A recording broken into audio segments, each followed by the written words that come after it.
Hola a todos. Me da mucho gusto verlos. Gracias por venir otra vez a esta sesión. En la primera conferencia traté de defender la autoridad de la Escritura, ya que Cristo autorizó el Antiguo Testamento y dispuso el Nuevo Testamento. En la segunda conferencia describí la naturaleza de la Biblia y dije que tenía una doble autoría. Es la palabra de Dios a través de la palabra de los humanos. En la tercera conferencia, que es la de hoy, voy a hablar de la interpretación de la Escritura. Hay muchas personas que dicen, y de hecho me lo han dicho de vez en cuando a mí, que uno puede enseñar o hacer que la Biblia enseñe lo que uno desee. Cuando ellos dicen eso delante de mí, para sorpresa de ellos, yo estoy de acuerdo con ellos. Yo digo, es verdad, tienen razón, se puede hacer que la Biblia enseñe lo que uno quiera, siempre y cuando uno no tenga escrúpulos para nada. Pero si se es escrupuloso en la utilización de los principios de la interpretación bíblica, se darán cuenta de que uno no controla la Escritura, sino ella a uno. Entonces, en esta noche les traigo 3 principios básicos que son tan sencillos como magníficos de captar. No son arbitrarios. Surgen, lógicamente, del tipo de libro que es la Biblia y del tipo de Dios que la Biblia describe o declara ella que es. Entonces, los 3 principios dependen de la afirmación cristiana básica de que Dios ha hablado. Los ídolos, como están muertos, no hablan, pero el Dios vivo y verdadero ha hablado. Aquí están los 3 principios, ustedes los tienen ahí en su resumen. 1. Dios habló para ser entendido. Esto es lo que yo llamo el principio de la simplicidad. 2. Dios habló en contextos precisos y particulares. Yo lo llamo el principio de la historia. Y en tercer lugar, Dios habló sin contradecirse a sí mismo. A esto llamo yo el principio de la armonía. Y espero que logremos recordar estos 3 principios y utilizarlos en nuestro estudio bíblico y en nuestra lectura bíblica. En primer lugar, Dios habló para ser entendido. Sin lugar a dudas, este es un principio bastante elemental, pero a la vez considero yo que es también muy importante, porque el Dios en el que creemos es luz, y en Él no hay jamás tinieblas. En otras palabras, Él se deleita en revelarse a sí mismo. Él no se esconde en las sombras. Él es luz y en Él jamás hay tinieblas. Entonces podemos decir que la naturaleza de Dios es revelarse a sí mismo, como la naturaleza de la luz es brillar. La luz brilla, Dios habla. Y Él no solo es comunicativo por naturaleza, sino que se comunica a través del lenguaje. Sé que estamos de acuerdo cuando digo que el propósito del lenguaje humano es la comunicación inteligible. Hablamos cuando tenemos algo que decir y queremos comunicarlo. Por supuesto, yo sé que algunas personas son habladoras compulsivas y que siguen hablando mucho después de que han dicho lo que quieren decir, pero yo creo que es la minoría. La mayoría de nosotros hablamos cuando tenemos algo que decir y algo que comunicar. Por eso dice la Biblia, tu palabra es una lámpara a mis pies, es una luz en mi sendero. Esta convicción fundamental de que Dios habló para ser entendido. Y esto es algo indispensable. Cuando usted y yo nos acercamos a la Escritura para leerla y estudiarla, la Biblia no está perdida en la niebla, en miasma o en bruma. La Biblia no es un libro de adivinanzas y acertijos. La intención de Dios es iluminarnos y no confundirnos. Y tenemos que tener esa confianza cuando nos acercamos a la Escritura. Esto es lo que los reformadores del siglo XVI querían decir cuando hablaron de la perspicuidad en la Escritura. Fue la palabra que utilizaron para hablar de la transparencia de la Escritura. Perspic es a través, ver a través o transparente. La Escritura tiene una cualidad luminosa. Es verdad que no todo lo que está en la Biblia es fácil de entender.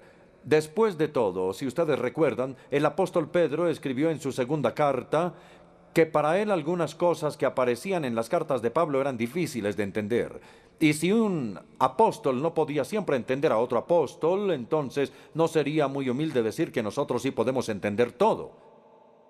Pero lo que los reformadores querían decir con la perspicuidad de la Escritura es que el mensaje central de la Escritura es plano, es decir, la salvación solo por gracia, a través de la sola fe, solamente en Cristo. El camino de la salvación es bastante claro, incluso para que la persona menos educada, aún el niño más pequeño, lo entienda.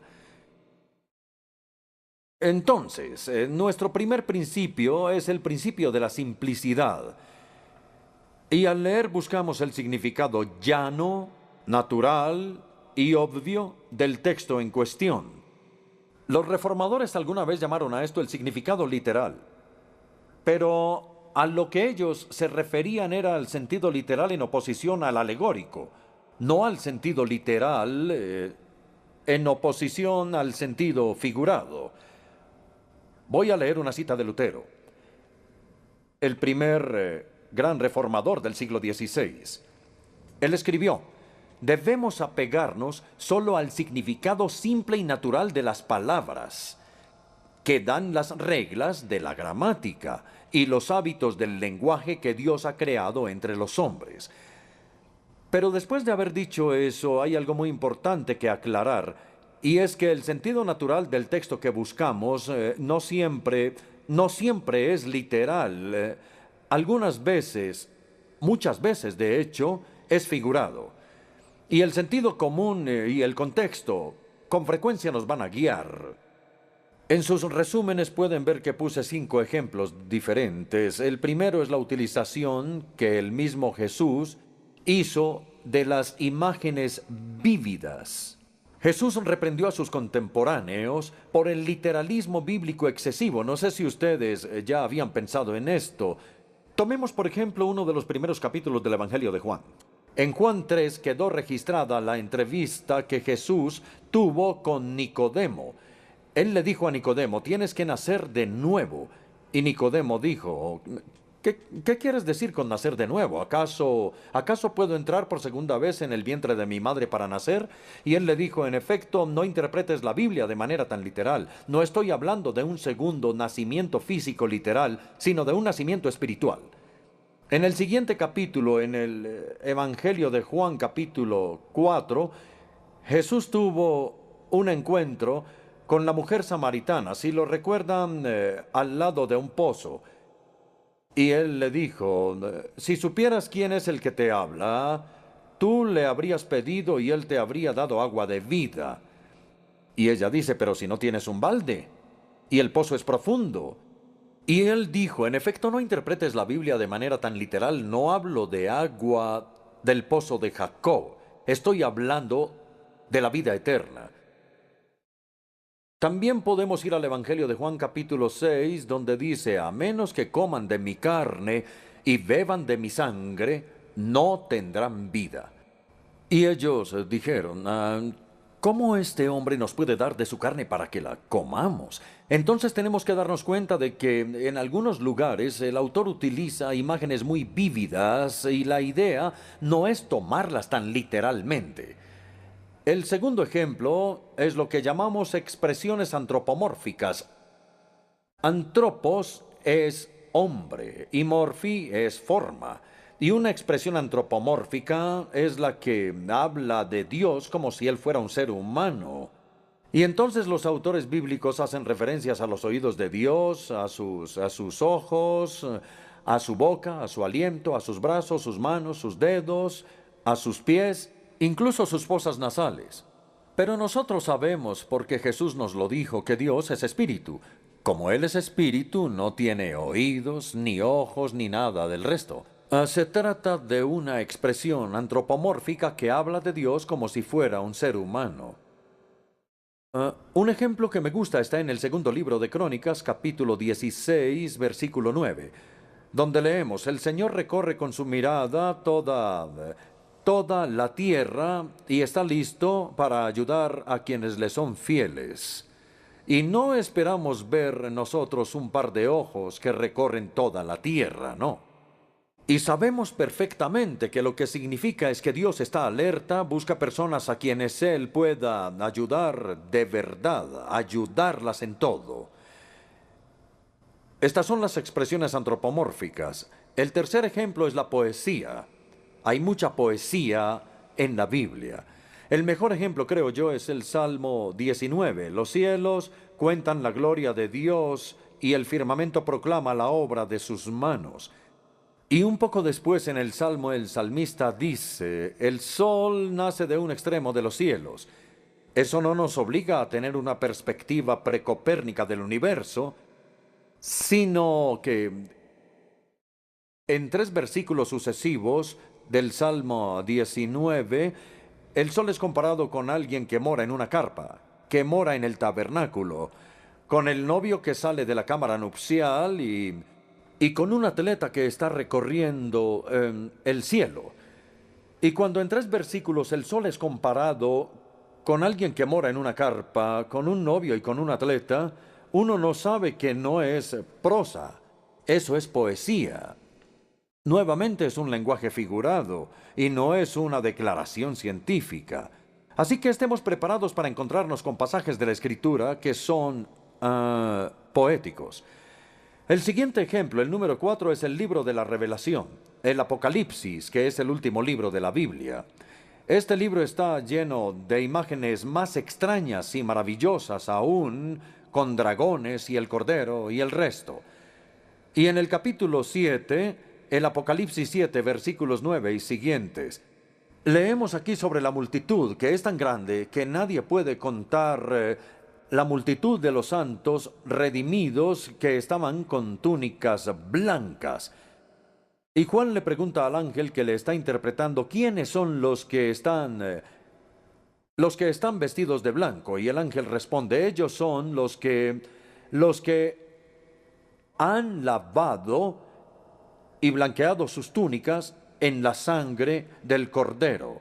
Bueno, yo confieso que nunca he intentado lavar mi ropa en la sangre de un cordero. Eso es un concepto bien extraño. E incluso si intentáramos hacerlo, sabríamos que la ropa no quedaría blanca. De modo que es un ejemplo y nosotros sabemos exactamente lo que quería decir, que los redimidos que estaban frente al trono de Dios son aquellos que han venido a la cruz, donde la sangre del cordero fue derramada, y pusieron su confianza en Cristo como su Salvador y como resultado han sido limpiados para poder entrar a su presencia. El quinto ejemplo es un poco más controvertido. Voy a tratar de mostrarlo. Es lo que yo llamo la cuestión de la perspectiva desde la cual los autores bíblicos están mirando. Los autores bíblicos registraron varias cosas desde el punto de vista ordinario del observador. Nosotros hacemos lo mismo. Muchas veces decimos que el sol sale por el oriente y se pone por el occidente, pero sabemos que eso no es cierto. El sol está quieto y es la tierra la que se mueve en realidad. Pero utilizamos este lenguaje porque es lo que el observador ve y piensa. Y la Biblia con frecuencia hace lo mismo. Esto nos da luz, y esto es algo que es más controvertido aún. Nos da luz sobre la utilización de palabras como cada y todo. Déjenme argumentar que esas palabras no deben ser necesariamente entendidas en un sentido absoluto. Cada y todo. Porque algunas veces pueden ser utilizadas de una manera que es relativa para el narrador.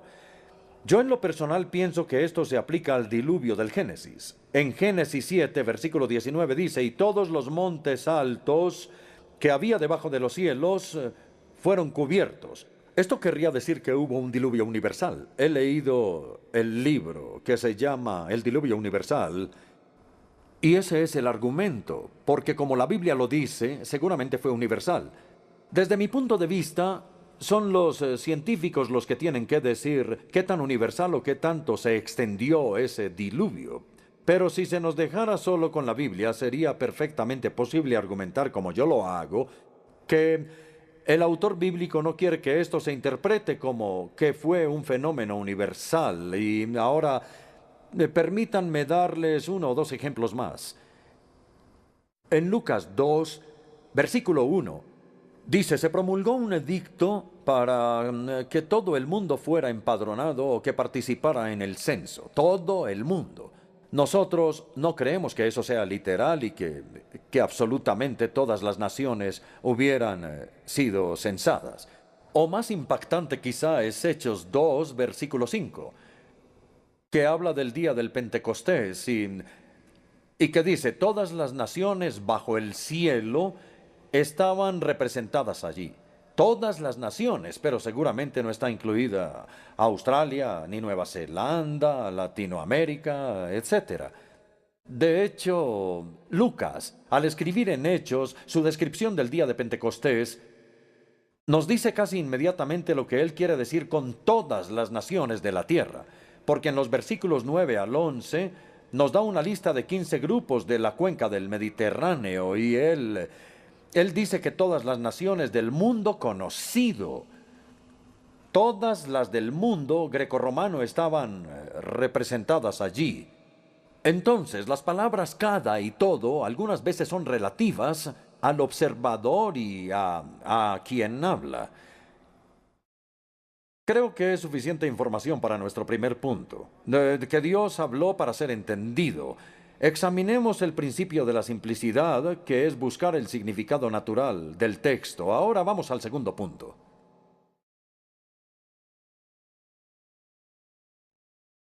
Dios habló en contextos particulares y precisos. Y yo llamo a esto el principio de la historia.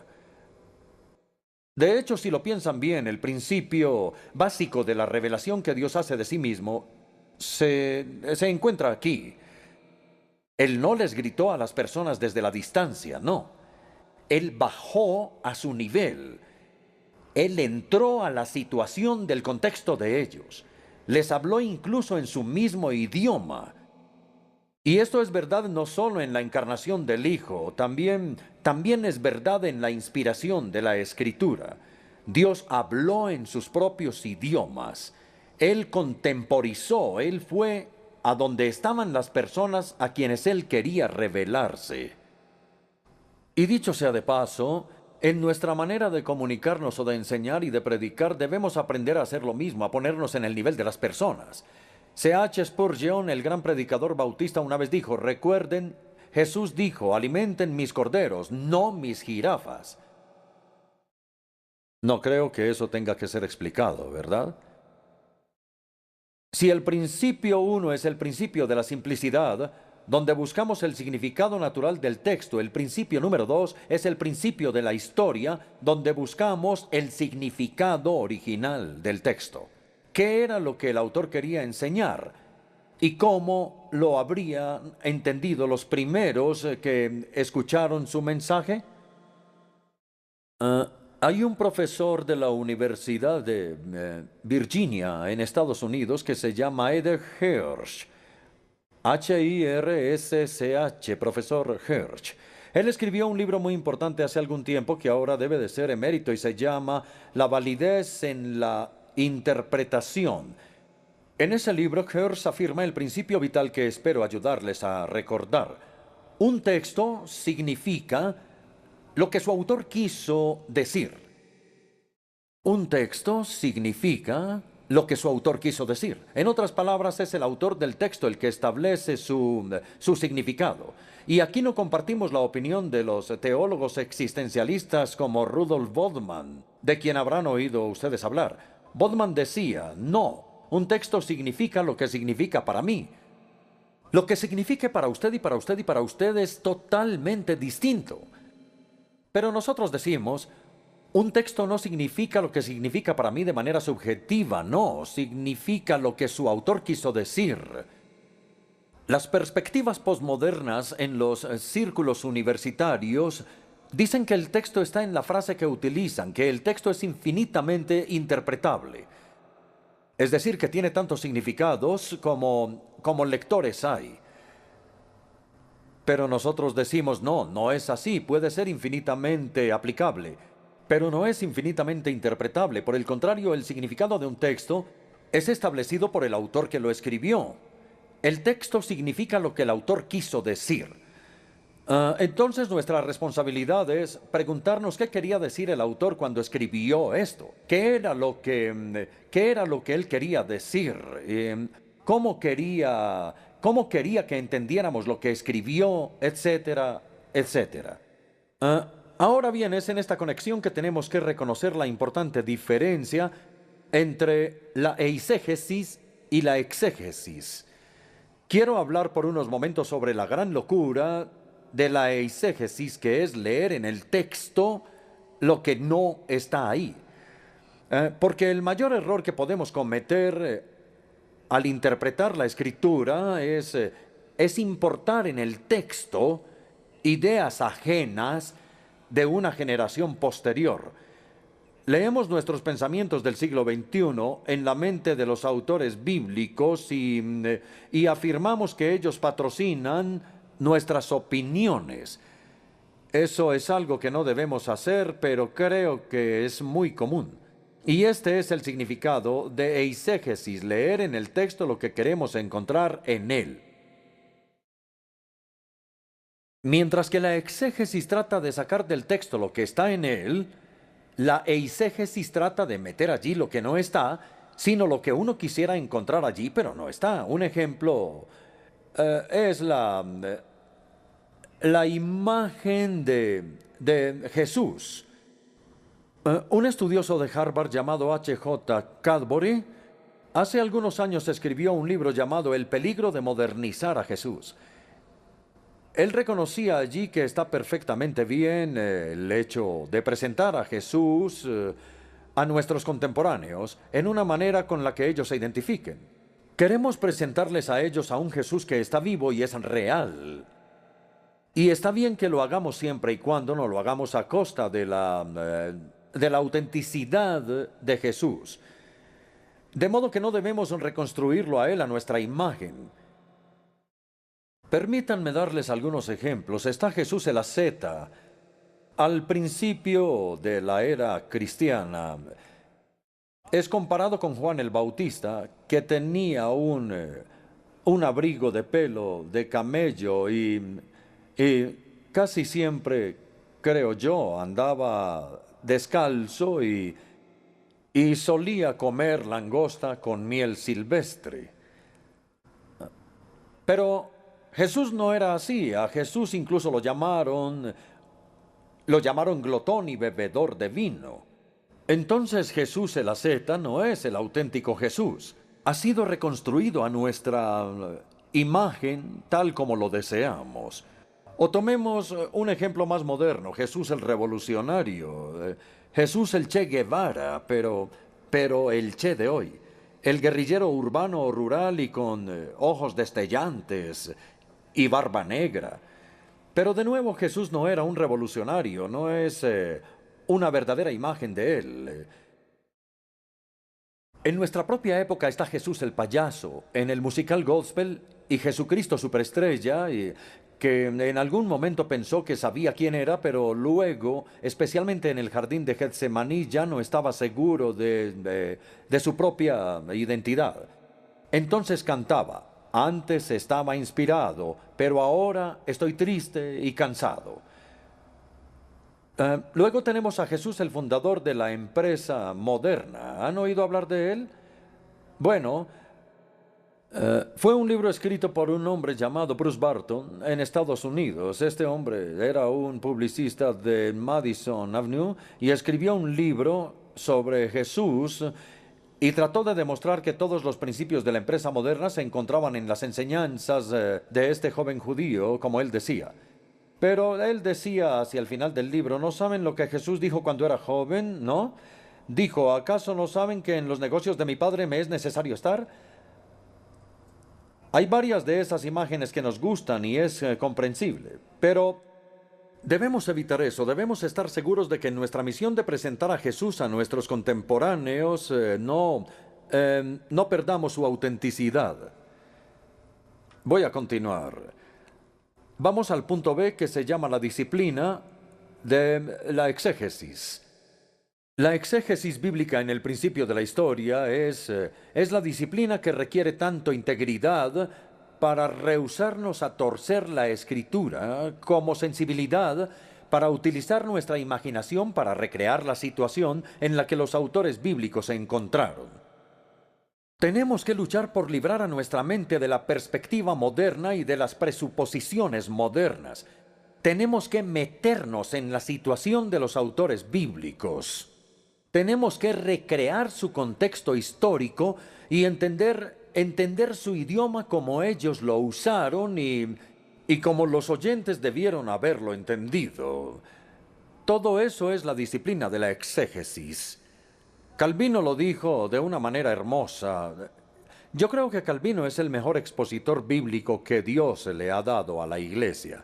Él tenía un entendimiento increíble para su edad en el siglo XVI y él dijo esto: la primera regla de un intérprete es dejar que el autor diga lo que dice y yo quiero hacerle decir lo que dice.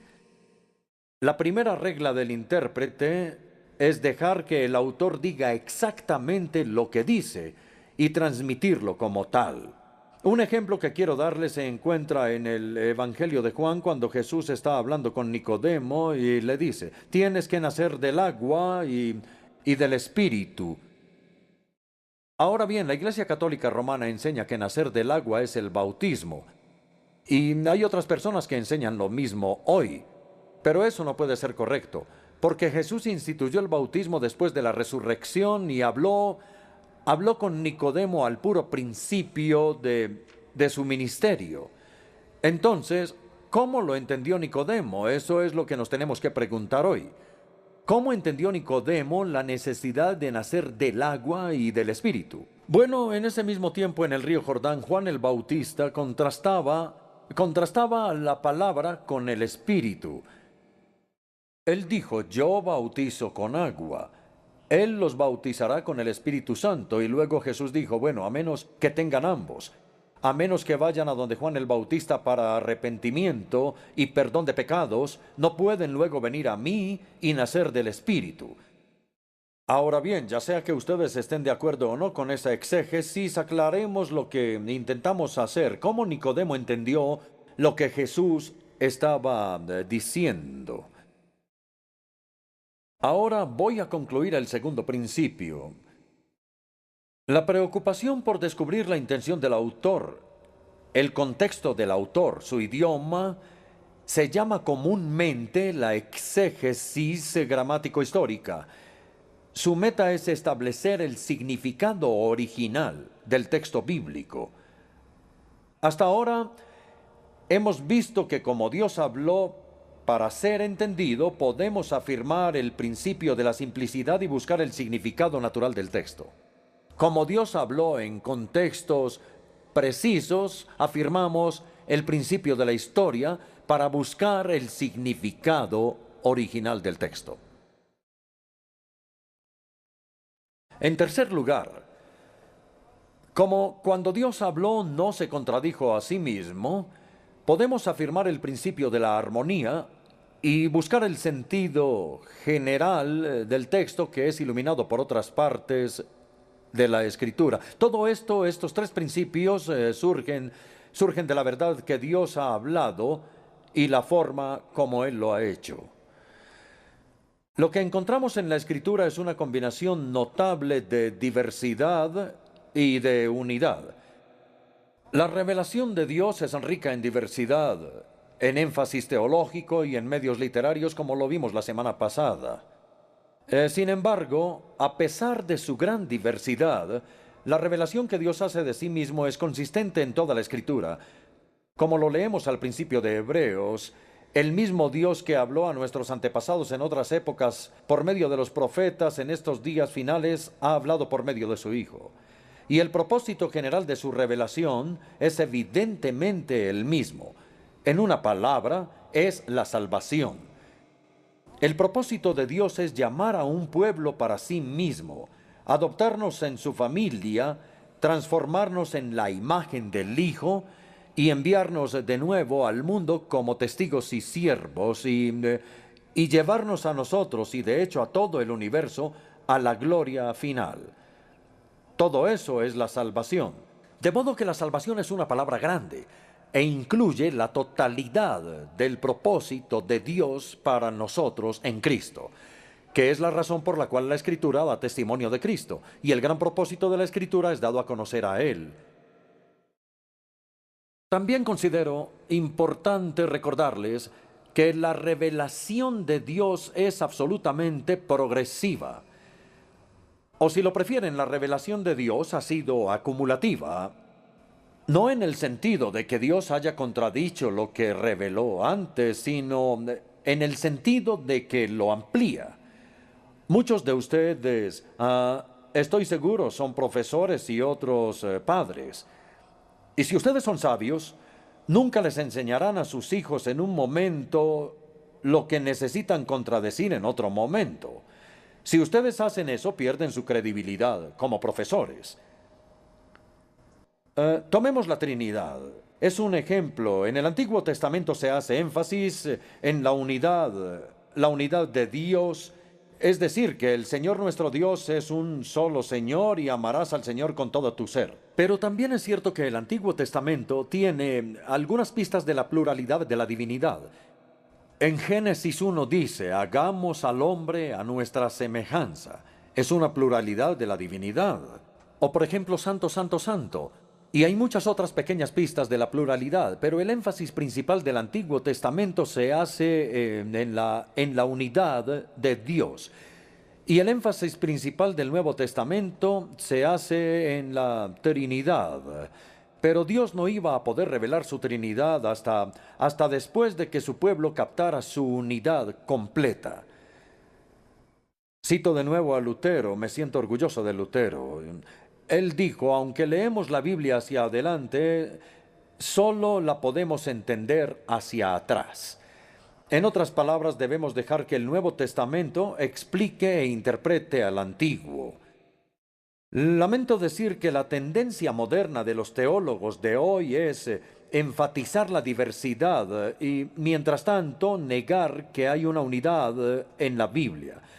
Ciertamente afirmamos que hay diversidad en la Escritura, pero no a costa de sacrificar la unidad. Como Pablo lo escribió, hay un solo cuerpo, un solo espíritu, un solo Señor, una sola fe, una esperanza, un bautismo, un solo Dios y Padre de todos. Se enfatiza fuertemente en la unidad. El profesor A.M. Hunter, en un libro llamado La Unidad del Nuevo Testamento, escrito durante la guerra, dice, hay una profunda unidad en el Nuevo Testamento que domina y trasciende todas las diversidades. Este es el principio de la armonía que Dios nos ha dado en la Escritura, una revelación que es bien amplia, coherente y armoniosa. Por consiguiente, tenemos que estudiar toda la Biblia y aprender a interpretar cada texto a la luz de todo. De modo que debemos renunciar completamente a dos prácticas evangélicas muy comunes como son escoger textos aleatorios por un lado y escoger solo un texto por el otro. Escoger textos aleatorios es el método de escoger textos a ciegas. Me imagino que saben la historia del joven que tenía un gran problema y necesitaba la guía de Dios. Entonces abrió la Biblia al azar, luego llegó al pasaje de cuando Judas fue y se colgó. Y como esto no fue muy alentador, volvió a abrir la Biblia y leyó lo siguiente: lo que has de hacer, hazlo rápido. Y así sucedió. Tratemos de no tomar textos aleatoriamente. Recordemos que nuestros ancestros tenían algo que ellos llamaban cajitas de promesas. Era una pequeña caja en la que había pequeños pergaminos que tenían escritas diferentes promesas bíblicas, y luego el pergamino era enrollado y atado con una pequeña cinta de colores. Y cuando ellos necesitaban orientación, entonces cerraban los ojos y sacaban una promesa de la cajita de promesas. No tengo duda alguna de que Dios puede guiarnos de esa manera. No vamos a limitar a Dios, no. Pero no es la manera normal como Dios guía a su pueblo. La Escritura no es una antología de frases no relacionadas. No, esto no sería coherente. No seleccionemos textos al azar, ni tampoco nos concentremos en un solo texto. Centrarse en un solo texto es imaginarse que un asunto puede ser resuelto citando solo un texto, y no es así. Algunas veces, sin lugar a dudas, puede ser así, pero la revelación de Dios sobre cualquier tema es mucho más amplia que lo que se puede deducir de un texto. Debemos conocer toda la Biblia para que podamos dejar que la Escritura interprete la Escritura. De allí la necesidad de este estudio completo y de esta completa exposición en el altar. Entonces, en contraste con estas dos prácticas de las que tenemos que arrepentirnos, hay dos responsabilidades correspondientes. Debemos aprender a sintetizar y a armonizar. Sintetizar es combinar partes separadas en un solo todo. Un cristianismo muy popularizado surge cuando hay un uso selectivo de textos. Por ejemplo, nunca vamos a desarrollar una perspectiva bíblica equilibrada sobre el ser humano si nos centramos en la perversión del ser humano. Yo creo en la perversión total, si entienden su significado. Pero uno no llega a entender a los seres humanos si solamente se centra en eso. Porque hay otros pasajes de la Biblia que hablan de su dignidad. Tenemos que aprender a equilibrar la dignidad del ser humano hecho a la imagen de Dios y su perversión que está bajo el juicio de Dios, y no dejarla una sin la otra. O nuevamente, nunca vamos a desarrollar una perspectiva bíblica equilibrada del Estado si nos centramos exclusivamente en Romanos 13, donde se dice que el Estado está al servicio de Dios. Tenemos que ir también a Apocalipsis 13, en donde el Estado se convierte en el aliado del demonio. Ustedes pueden ver que necesitamos ambas perspectivas, no la una sin la otra. Tenemos que aprender a sintetizar la enseñanza de la Escritura y luego tenemos que aprender a armonizar, a permitir que la Escritura se explique a sí misma. Con frecuencia se dice que la Biblia está llena de contradicciones, y ciertamente hay pasajes que son difíciles de entender porque parece haber bastantes y variadas discrepancias. Pero es posible manejar esto de una manera que sea compatible con la integridad intelectual. Porque si creemos como lo hacemos, con un fundamento sólido en la inspiración y el origen divino de la Escritura, entonces vamos a ser sabios si no la acusamos prematuramente de estar errada y si no la manipulamos para encontrar una unidad artificial. Nuestra tarea más bien es buscar una natural armonización que respete ambos lados de cualquier debate. Entonces es específicamente útil descubrir el propósito teológico del autor. Y quiero darles como ejemplo la aparente discrepancia entre la enseñanza de Pablo y la enseñanza de Santiago en su carta. Pablo afirma: como lo saben, la justificación es solo por la fe. Santiago afirma que somos justificados por las obras y no por la fe solamente. Y por eso Lutero rechazó a Santiago en el canon y dijo que era una epístola de paja. ¿Cuál es el propósito de Santiago y cuál el de Pablo? Esta es la pregunta que tenemos que hacernos para permitir una armonización. Pablo y Santiago estaban respondiendo a dos desviaciones teológicas distintas. Tenían oponentes diferentes en mente. Pablo se oponía a los judaizantes, y los judaizantes decían que la justificación es por las obras. Santiago se oponía a los intelectualizantes, que enseñaban que la justificación era por una ortodoxia aparente. A los judaizantes Pablo les dijo, la justificación no es por las obras, sino solo por fe. A los intelectualizantes Santiago les dijo, no es por una fe infértil, sino por una fe viva que hace obras. Entonces ambos apóstoles aclararon la naturaleza de una fe auténtica, es decir, que hay una confianza viva que se traduce en buenas obras. En Santiago 2, versículo 18 dice, yo te mostraré la fe por mis obras. Mientras que en Gálatas 5:8 leemos una frase de Pablo que dice, la fe obra a través del amor.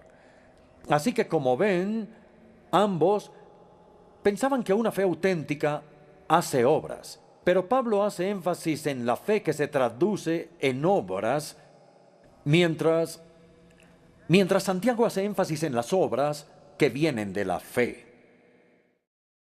Espero que esto esté lo suficientemente claro porque es muy importante, así que cuando la armonización no es posible y cuando la discrepancia insiste en permanecer, me parece que es más sabio, es más cristiano, confesar nuestra ignorancia que acusar a los autores bíblicos de inexactitudes.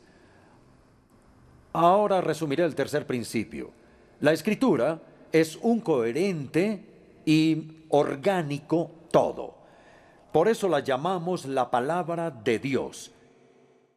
La Escritura salió de una mente y de una boca, aunque la verdad tuvo la intervención de muchas mentes y muchas bocas. Fue el tema de la semana pasada. Debido a la doble autoría de la Escritura, esperaríamos a priori una combinación de diversidad y de unidad. Diversidad debido a los muchos autores humanos y unidad debido al único autor divino. Y eso es exactamente lo que Dios ha dado. Ahora concluyo. La base para que creamos en la autoridad de la Escritura es nuestra convicción de que Dios ha hablado. La base para nuestra interpretación de la Escritura es nuestra convicción de por qué y cómo ha hablado. Como Dios habló primero para ser entendido, podemos afirmar el principio de la simplicidad y buscar el significado plano, obvio, natural y sentido del texto. En segundo lugar, como Dios ha hablado en contextos precisos y particulares, podemos afirmar el principio de la historia. Y buscamos el sentido original como los escritores pretendían que lo entendiéramos. Y en tercer lugar, como Dios dio un mensaje coherente, sin contradecirse a sí mismo, podemos afirmar el principio de la armonía y buscar el sentido general, que es el sentido por otros pasajes de la Escritura. Ahora bien, cuando uno reflexiona en esto, no son principios arbitrarios, no los imponemos de manera artificial en el texto. No, ellos surgen de una manera natural y lógica del tipo de Dios que Él es, que ha hablado, y del tipo de palabra que Él ha hablado. Esa palabra es sencilla, contextualizada y coherente. Que Dios nos ayude en la interpretación de su preciosa palabra.